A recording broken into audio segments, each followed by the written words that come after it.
Hello everyone, welcome to Kavina classes. இன்னைக்கு வீடியோவில் நம்ம என்ன பார்க்க போகிறோம் அப்படின்னா, ஈக்காலஜிக்கல் பிரின்சிபல்ஸ் அப்படிங்கிற லெசனில் இருக்கிற மோஸ்ட் இம்பார்ட்டன்ட் டாபிக்ஸ் அப்படிங்கிற வீடியோ தான் இன்றைக்கி நம்ம பார்க்க போகிறோம். ஸோ நம்ம ஆல்ரெடி நிறைய யூனிட்ஸோட மோஸ்ட் இம்பார்ட்டன்ட் டாபிக்ஸ் எல்லாமே நம்ம பிளேலிஸ்ட்டில் அப்லோட் பண்ணியாச்சு. அதை பார்க்காதவங்க அதை பார்த்துக்கோங்க. நம்ம அடுத்தடுத்து கான்செப்ட் வீடியோஸ் எல்லாமே ஒன் பை ஒன்னாக கொடுக்க போகிறோம்ப்பா. அதை நீங்கள் ஃபுல்லாகவே கம்ப்ளீட்டாக எங்கள் கூட சேர்ந்து பார்க்கணும் அப்படின்னா நம்மளோட சேனலை சப்ஸ்கிரைப் பண்ணிக்கோங்க. நம்ம நிறைய படிச்சுட்டு இருக்கிறவங்களுக்கு நம்மளோட வீடியோஸை ஷேர் பண்ணுங்கள், அவங்களும் நம்மளோட சேர்ந்து நல்லபடியாக படிக்கட்டும். ஸோ இன்னைக்கு வீடியோ என்ன பார்க்குறோம் அப்படின்னா, ஈக்காலஜிக்கல் பிரின்சிபல்ஸில் என்னென்ன இம்பார்ட்டன்ட் டாபிக்ஸ் அப்படின்னு தான் பார்க்க போகிறோம். ஓகேவா? நான் இதில் வீடியோஸில் எப்படி கொடுத்துருக்கேன் அப்படின்னா, ஃபர்ஸ்ட் ஒரு மெயின் டாபிக் கொடுத்துட்டு அதில் என்னென்ன சப்ஜெக்ட்ஸ் நீங்கள் இம்பார்ட்டன்ஸ் கொடுக்கணும் அப்படிங்கிறத நான் உங்களுக்கு லிஸ்ட் அவுட் பண்ணி கொடுத்துருக்கேன். நீங்கள் டிஎன்செட் ப்ரிப்பேர் பண்ணாலும் சரி, ஈவன் சிஎஸ்சிஆர்டிக்கே நீங்கள் ப்ரிப்பேர் பண்ணாலும் சரி, இந்த டாபிக்ஸை மட்டும் நீங்கள் கவனமாக படித்தாலே போதும். அதுவே உங்களுக்கு ரொம்பவே யூஸ்ஃபுல்லாக இருக்கும். இந்த டாபிக்ஸ் எல்லாத்தையும் படிச்சுட்டு ப்ரீவியஸ் இயர் கொஷின் சால்வ் பண்ணி பாருங்கள். அப்போ தான் நீங்கள் படிச்சதை எப்படி அப்ளை பண்ணணும் அப்படிங்கிற டெக்னிக் உங்களுக்கு தெரியும்.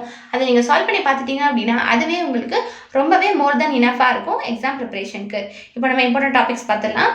என்விரான்மெண்ட் அண்ட் ஈக்காலஜிக்கல் நிஷ் அப்படிங்கிற டாப்பிக்கில் நீங்கள் என்னென்ன படிக்கணும் அப்படின்னா, நிஷ் ஓவர்லேப்னா என்ன, நிஷ் பார்ட்டிஷனிங்னா என்ன, கேரக்டர் டிஸ்பிளேஸ்மெண்ட்னா என்ன, ஃபண்டமெண்டல் அண்ட் ரியலைஸ்டு நிஷ்னா என்ன அப்படிங்கிறத படிச்சுக்கோங்க. அதுக்கப்புறம் நீங்கள் இம்பார்ட்டன்ட் கொடுக்க வேண்டிய டாபிக் பாப்புலேஷன் ஈக்காலஜி. பாப்புலேஷன் ஈக்காலஜிலேருந்து கன்ஃபார்மாக கொஷின் இருக்கும். அதை ஃபுல்லாக டீட்டெயிலாக நீங்கள் படிச்சிங்க அப்படின்னா பாப்புலேஷன் ஈக்காலஜிலேருந்து வர கொஷினை உங்களால் ஈஸியாக அட்டன் பண்ண முடியும். லைஃப் ஹிஸ்ட்ரி ஸ்ட்ராட்டஜிஸ் என்னென்னு பார்த்துக்கோங்க, லைஃப் டேபிள் பார்த்துக்கோங்க, பாப்புலேஷன் க்ரோத் மாடல்ஸ் என்னென்ன இருக்குன்னு பார்த்துக்கோங்க, பாப்புலேஷன் ரெகுலேஷன் என்ன அப்படிங்கிறதையும் பார்த்துக்கோங்க.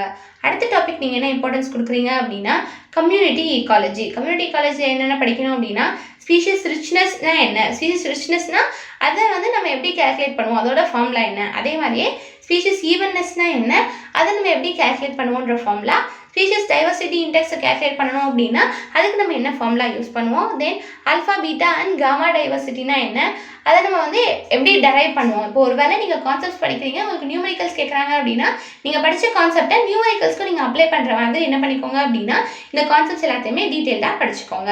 அடுத்த டாபிக் பாருங்கள். அடுத்து நீங்கள் என்னென்ன படிக்கணும் அப்படின்னா, ஸ்பீஷிஸ் இன்ட்ராக்ஷன்ஸ் என்னென்ன அப்படிங்கிறத டீட்டெயிலாக படிக்கணும். ஸோ ஸ்பீஷிஸ் இன்ட்ராக்ஷன்ஸ் பண்ணும்போது என்ன ஆகும் அப்படின்னா, ஒன்று பெனிஃபிட் ஆகும், இன்னொரு பெனிஃபிட் ஆகாமல் இருக்கும். இல்லை அப்படின்னா பெனிஃபிட்டும் இருக்காது, பெனிஃபிட் இல்லாமையும் இருக்காது. இந்த மாதிரி ஸ்பீஷிஸ் இன்ட்ராக்ஷன்ஸ் எப்படி இருக்குன்றதை வச்சு நம்மளுக்கு நிறைய டைப்ஸ் இருக்குது. அதை ஃபுல்லாக நீங்கள் டீட்டெயிலாக படிச்சுக்கணும். அடுத்தது ஈக்காலஜிக்கல் செஷன் அண்ட் மாடல்ஸ்.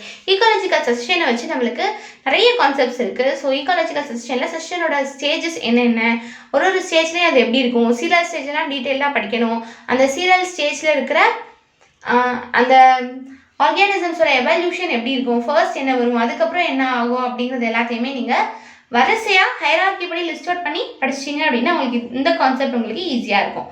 அடுத்தது நீங்கள் என்ன பார்க்குறீங்க அப்படின்னா, ecosystem ecology and production and it's types.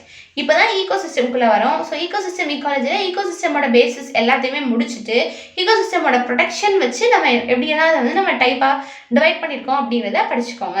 அடுத்தது டிஃப்ரெண்ட் டைப்ஸ் ஆஃப் பயோம்ஸ்.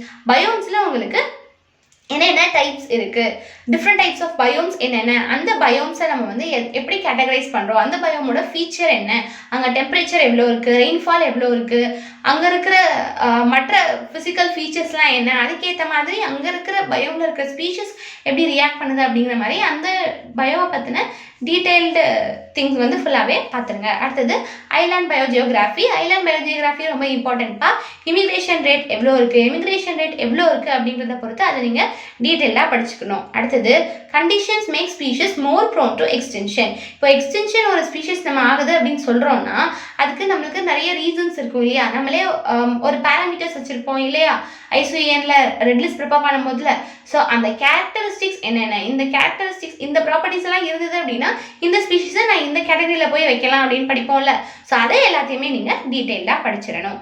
அடுத்தது அப்ளைட் பயாலஜியோட கான்செப்ட்ஸ் எல்லாத்தையுமே பார்த்துக்கோங்க. அப்ளைட் பயாலஜி அப்படிங்கிறது ஒன்றும் இல்லை, நம்ம பேசிக்காக நம்ம இங்கே எல்லா டாபிக்ஸ்க்குலையுமே நம்ம ஈக்காலஜினா என்னங்கிற பேசிக் நாலேஜ் நம்ம படிச்சிருப்போம் இல்லையா. நம்ம படித்ததை நம்ம என்ன பண்ணுவோம் அப்படின்னா அப்ளை பண்ணி ஒரு கொஷின் ஆன்சர் பண்ணுற மாதிரி இருக்கும். ஸோ அந்த மாதிரி இருக்கிற கொஷின்ஸையும் நீங்கள் ப்ராக்டிஸ் பண்ணி பார்த்துக்கோங்க. ஸோ மற்ற டாபிக்ஸ் எல்லாம் படிச்சுட்டு நீங்கள் ப்ரீவியஸ் கொஷின் பார்த்தீங்கனாலே உங்களுக்கு இந்த டாப்பிக்கை நீங்கள் எப்படி அனலைஸ் பண்ணணும் அப்படின்றது உங்களுக்கு தெரிய வந்துடும். சரிங்களா? இது எல்லாத்தையும் பார்த்துட்டு ப்ரீவியஸ் இயர் கொஸ்டின் சால்வ் பண்ணுங்கப்பா. அதுவே ஈக்காலஜி யூனிட்டை ப்ரிப்பேர் பண்ணுறதுக்கு உங்களுக்கு ரொம்பவே போதுமானதாக இருக்கும். ஸோ ஈக்காலஜி ரொம்ப ரொம்ப ஈஸியான யூனிட். ஸோ இதை நீங்கள் ஜஸ்ட் படிச்சிங்க, ஜஸ்ட் ரீட் அவுட் பண்ணிங்கனாலே உங்களுக்கு வந்து மனசில் ஏறிடும். இதை நீங்கள் ரொம்ப ஈஸியாக படிச்சிடலாம். இந்த யூனிட்டை ஸ்கிப் பண்ணிடாதீங்க. இந்த யூனிட்டில் இருக்கிற கொஸ்டின்ஸ் எல்லாமே நம்மளால் ஈஸியாக அட்டென்ட் பண்ணக்கூடியது. இந்த யூனிட்டை நல்லபடியாக படிச்சுக்கோங்க. ஸோ இதே மாதிரி உங்களுக்கு ஒரு யூனிட்டோட கான்செப்ட் வீடியோஸுமே நம்ம வந்து அடுத்து கொடுக்க போகிறோம்ப்பா. ஸோ ஃபர்தராக நம்ம வீடியோஸ் எல்லாம் பார்க்கணும் அப்படின்னா சேனலை சப்ஸ்கிரைப் பண்ணிக்கோங்க. நம்மள நிறைய படிச்சுட்டு இருக்கிறவங்களுக்கு நம்ம வீடியோஸை ஷேர் பண்ணுங்கள். இந்த வீடியோ பிடிச்சிருந்து அப்படின்னா வீடியோக்கு ஒரு லைக் கொடுங்க. அடுத்த வீடியோவில் அடுத்த கண்டென்ட்டில் சந்திக்கலாம். தேங்க்யூ.